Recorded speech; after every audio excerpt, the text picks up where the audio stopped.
Infidèle épisode 119, l'épisode commence avec Paris. Paris reçoit un appel de Rohan. Mishti s'arrête un instant, puis se met à sa toilette. Paris dit à Rohan qu'elle devait aller à Runaola et qu'elle avait pensé à l'accompagner. Rohan suggère à Paris de ne pas venir aujourd'hui, car il y a un rassemblement d'agriculteurs. Paris pense qu'elle ne peut pas en parler à Mishti, puis dit qu'elle viendra demain. Paris dit qu'elle viendrait à Puna après sa réunion et prévoit un dîner ensemble. Paris dit à Mishti qu'elle veut une pause et envisage de rester quelques jours. Mishti lui souhaite de bien profiter. Paris remarque que Mishti a les cheveux attachés. Mishti dit qu'il fait chaud et qu'elle n'aime plus les cheveux lâchés. Paris pense que le nom de Rohan contrarie Mishti, elle ne peut jamais lui parler à cœur ouvert. Sukmani ouvre la porte, c'est étanche. Sukmani dit que c'est le 12e anniversaire de Tani cette année, et elle est tendue par ses préparatifs. Ansh lui parle de son coaching. Sukmani dit qu'elle souhaite également que Tani soit admise dans la même académie, peut-être qu'elle étudie dans ce domaine. Elle demande à Ansh d'aller lui parler des cours de coaching et de la convaincre d'étudier les bases de la vie. Mishti attendait au restaurant, Tani se préparait dans sa chambre. Elle est alertée par un coup à la porte et porte un pyjama par-dessus sa robe courte. Elle est soulagée de voir Ansh dehors. Elle lui demande quels sont ses projets pour les vacances d'été. Sukmani leur apporte un milkshake à la mangue, puis s'enquiert des cours de coaching. Elle conseille à Tani de s'y inscrire. Tani envoie Sukmani dehors et demande à Ansh pourquoi il s'est vanté auprès de Bua des cours d'été. Ansh s'enquiert de sa fête à la piscine. Tani affirme qu'elle est géniale. Elle apporte un porte-clés que Robbie lui avait offert. Ansh a apporté des chocolats pour Tani. Tani se moque d'Ansh car elle n'est pas une enfant. Ansh dit que c'est grand-mère qui le lui a offert. Car elle considère toujours Tani comme une enfant. Tani interdit à Ansh d'être trop studieux. Elle propose de sortir, elle peut dire à Bua qu'elle y va pour étudier. Ansh a peur que grand-mère la prenne. Tani le traite de fatu, lâche. Ansh lui offre 2 cigarettes. Tani avait maintenant peur, mais Ansh rétorque qu'il est désormais un lâche. Vir arrive au restaurant. Mishti lui fait une présentation et se lève pour l'accueillir. Vir était ravie de voir leurs photos tandis que Mishti posait sa tête sur son épaule. Elle pense à Rohan, puis décide de ne pas laisser son cœur prendre le dessus sur sa raison. Tout est parfait entre eux, Ansh et Tani s'assoient ensemble pour fumer à la fenêtre. Tani remarque le butin d'Ansh et affirme qu'elle n'acceptera son courage que s'il l'emmène en promenade. Ansh lui demande un peu de temps, il l'emmènerait sûrement aussi. Ansh trouve Rohan trop bien. Sukmani sent la fumée de cigarette et va inspecter la maison. Elle sort, mais il n'y en a pas, elle suit alors l'odeur jusqu'à la chambre de Tani. Ansh et Tani sont terrifiés lorsque Sukmani frappe à la porte. Vir prétend que c'est vraiment gentil et qu'elle est heureuse qu'elle ait fait temps pour elle. Mishti lui demande si elle ne peut pas le faire se sentir spécial, comme il le fait toujours. Vir dit qu'il est si heureux, que Mishti lui a tellement manqué. Mishti répond que c'est peut-être Mishti qui a erré sur un mauvais chemin sans le savoir. Vir reçoit un appel de Rohan, la colonne vertébrale de Mishti se redresse. Rohan n'a pas pu connecter l'appel. Mishti demande à Vir de ne pas s'occuper de son téléphone, Tani et Ansh éteignent leurs cigarettes. Ansh lui donne un rafraîchisseur d'haleine. Elles prennent leurs livres. Sukmani entre et sent une odeur de cigarette. Tani explique que cela pourrait être quelqu'un à l'étage ou à travers les fenêtres. Ansh, agacé, quitte la pièce. Tani dit qu'Ansh est maintenant en colère. Elle demande à aller chez Ansh pour étudier. Sukmani ne l'autorise que si elle doit vraiment étudier. Tani fait sortir Sukmani de sa chambre, puis range ses chaussures dans son sac avec les livres. Le téléphone de Vir sonne à nouveau. Mishti, mal à l'aise, demande à Vir de ne pas répondre aux appels. Personne n'a de place entre eux, surtout pas Rohan. Vir dit que Rohan doit avoir quelque chose d'important à dire et passe un appel vidéo. Rohan demande à Vir s'il est occupé ou s'il y a quelqu'un dehors.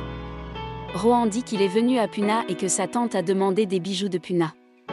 Elle n'a pas répondu à l'appel, il a dû appeler Vir en dernier recours. Vir remarque le bandage tandis que Rohan regarde la présentation diffusée derrière Vir. Rohan dit que son pneu a crevé et qu'en le changeant, il s'est coupé. Mishti, immédiatement tendu, jette un œil à la vidéo. Rohan dit qu'il ne souffre plus et coupe la communication. Mishti se demande pourquoi elle s'inquiète autant pour lui.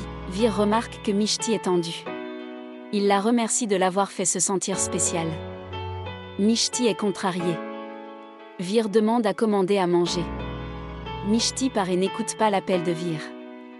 La vidéo derrière Vir est rediffusée. Rohan est assis dans la pièce, repensant à la vidéo. Il se demande, le temps a été cruel, nous nous sommes rencontrés alors qu'elle avait déjà placé sa confiance en quelqu'un d'autre. Il ne supporte aucun moment sans elle. Pourquoi ces distances entre eux?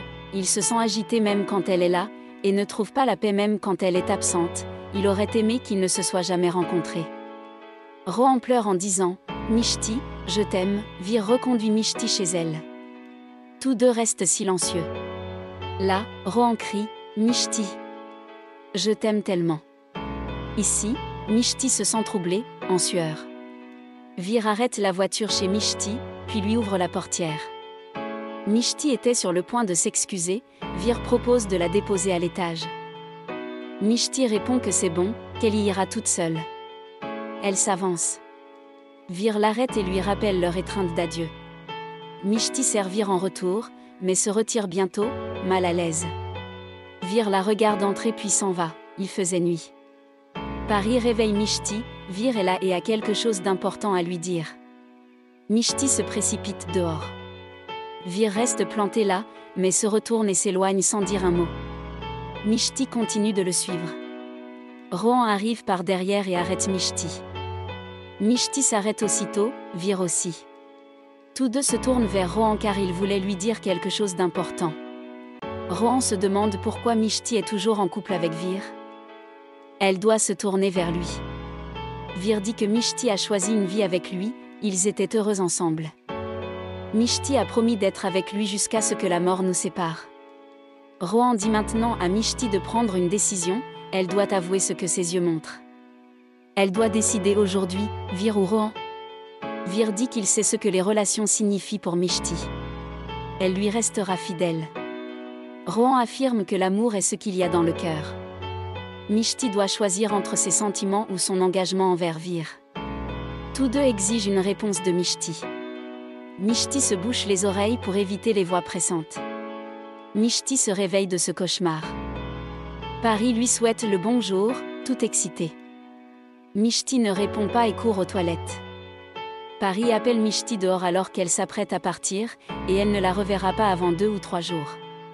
Mishti essuie ses larmes et appelle pour dire qu'elle arrive. Sukmani s'arrête chez Ansh et lui demande pourquoi il est parti si soudainement. Ansh répond qu'il était tard. Sukmani dit à Ansh qu'il n'est pas assez grand pour s'inquiéter de ses réprimandes. Elle ne doutait pas qu'il fume, elle sentait juste l'odeur de cigarette. Ansh observait Radhika et avait peur d'entendre le mot cigarette. Sukmani dit que Tani s'est senti mal et est parti immédiatement après son départ. Ansh répond qu'il n'a pas détesté du tout et part avant que Radhika ne s'approche. Sukmani salue Radhika et lui propose de se joindre à sa promenade. Radhika s'enquiert d'Ansh. Sukmani dit qu'elle voulait vérifier si Tani et Ansh étudiaient vraiment et ont suivi un petit cours. Tani s'est senti mal et a insisté pour aller voir Ansh. Radhika dit que Sukmani a dû l'envoyer à ce moment-là. Sukmani était alerte et demande si Tani n'est pas venue chez eux. Radhika dit qu'Ansh est rentrée à la maison puis s'est endormie. Sukmani change de discours et prétend être confuse. Elle dit que Tani voulait venir, mais qu'elle a dormi plus tôt. Elle dit qu'elle l'enverrait chez eux pour étudier aujourd'hui. Pari était sur le point de partir. Elle demande au client de reporter son travail de 2 jours, car elle doit partir pour Lonavala. Le client n'était pas prêt. Mishti sort du bain et demande pourquoi Pari est tendu. Pari lui parle d'un problème avec le client. Mishti lui demande de lui remettre le dossier et de s'occuper du travail ici. Pari dit qu'elle a tout gâché, qu'elle avait donné des instructions aux ouvriers et qu'elle doit y aller seule. Elle demande à Mishti si elle peut aller à Lonavala. Mishti s'enquiert de sa pause. Pari répond que le projet est plus important que tout. Mishti accepte d'aller à Lonavala. Elle va prévenir Vir. Pari interdit à Mishti de perdre du temps, un rassemblement est prévu et elle ne veut pas qu'elle reste coincée quelque part. Mishti interdit à Pari de se comporter de manière autoritaire, car elle est l'aînée. Mishti fond en larmes lorsque Pari la serre dans ses bras. Ainsi l'épisode se termine. Merci et à très bientôt.